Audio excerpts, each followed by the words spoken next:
Welcome and thanks for your interest. I'm Nadia Di Paola and I'm a researcher at the University of Naples Federico II. I'm going to present the intermediate results of a study in progress regarding the bias of hubris in entrepreneurial exit processes. This study is being carried out together with Professor Pasquale Massimo PICONE of the University of Palermo and Professor Giovanni Battista Dagnino of the University of Roma LUMSA. Professor Detienne proposed a definition of entrepreneurial exit at the start of the previous decade in order to advance the debate. She contends that it is the process by which the founders relinquish ownership of the company and its decision-making processes. This definition has the advantage of representing exit as a stage in the entrepreneurial process, and it necessitates overcoming the traditional dichotomy between survival and failure in order to offer a holistic view.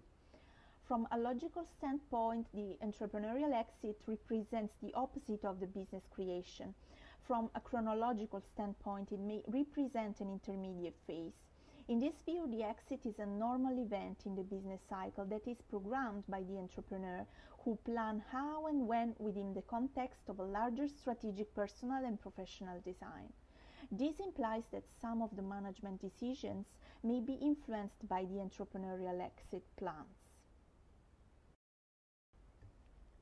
The entrepreneurial exit does not always mean the end of business operations. On the contrary, the business may survive thanks to acquisitions, IPO, family succession, sale, and liquidation. As regards the entrepreneur, she may be able to continue the entrepreneurial journey in other companies. As for business creation, the entrepreneur's personal attributes, motivations, and goals may all play a significant role in the entrepreneurial exit phase too. These characteristics can hasten or slow down decision-making processes, and in certain cases they can change the entrepreneur's perspective. However, literature focuses on the founder's psychological characteristics in the business creation phase mainly. In the case of the entrepreneurial exit process, the significance, function, and implications of the founder's psychological characteristics tend to be underexplored.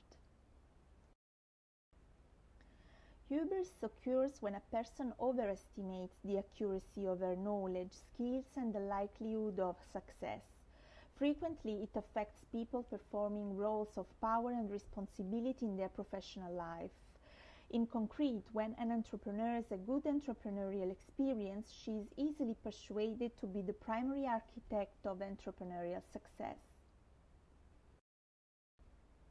As well known, the term hubris dates back to Greek tragedy and represents the negative quality of an arrogant and presumptuous man to the point of going against the gods of Olympus. Psychology studies have extensively explored hubris by focusing attention on the conditions underlying the consolidation of hubristic traits, and moreover the signals through which these traits can be identified. The construct of hubris was first applied to finance studies and subsequently to business strategy studies to deepen the dynamics concerning the decisions.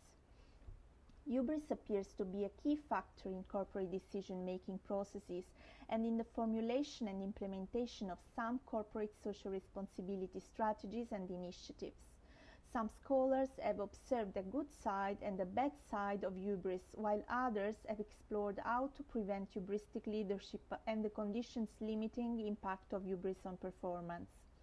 To a much lesser extent, hubris has also been used in the context of entrepreneurship studies, in particular with reference to business creation.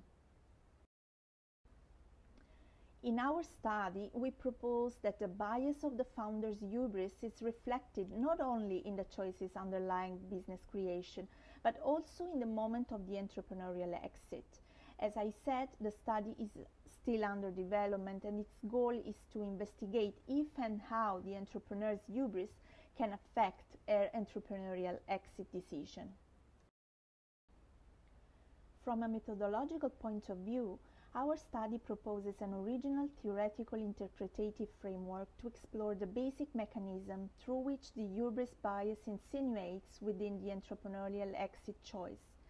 Our aim is to extend the debate on entrepreneurial exit by focusing on the role of a specific cognitive bias. The research is placed within the first approach identified by Zara and Newey to borrow a concept from another disciplinary field, in our case hubris in the field of cognitive psychology, and then cross it with the literature on entrepreneurship. The approach used is the reductionist one, a la Powell, and the area of interest is the individual decision making with a focus on heuristic and bias. The outcome of our theoretical conceptual study will consist of a series of propositions. However, our research is still in progress, so we can share a set of preliminary reflections on which we are still working. First of all, we observe that the greater the entrepreneurial hubris, the more likely the entrepreneur will change her entrepreneurial identity viewpoint over time. Second, when the company's performance falls short of expectations, the higher the level of entrepreneurial hubris, the greater the likelihood of failure. In other words, the entrepreneur with hubris tends to repeat the previous decision scheme without realizing any inconsistencies. Third, when the company's performance falls short of expectations, the higher the level of entrepreneurial hubris, the more likely the entrepreneur will intensify in quantitative terms investments on the same strategy. Fourth, when the performance falls short of expectations, the degree of entrepreneurial hubris is positively associated with the likelihood of failure, since the hubristic entrepreneur does not deviate from the patterns he previously followed. He can more easily precipitate processes of escalation. Fifth, when the company performs better than expected, the hubristic entrepreneur will tend to create other businesses. And sixth, when the company well performs, the entrepreneur suffering from hubris is not inclined to exit the business through IPO or external acquisition, but she prefers those forms that allow to maintain greater control over the company. Our study contributes to the theory of entrepreneurial hubris by broadening the spectrum of analysis with respect to the phases of the company's life cycle. More specifically, the study allows us to investigate the moment of entrepreneurial exit and understand the implications of entrepreneurial hubris on the key decisions in this phase. In addition, the study identifies the main exit routes for hubristic entrepreneurs and examines the organizational and governance mechanisms useful for reducing the damage that she can do.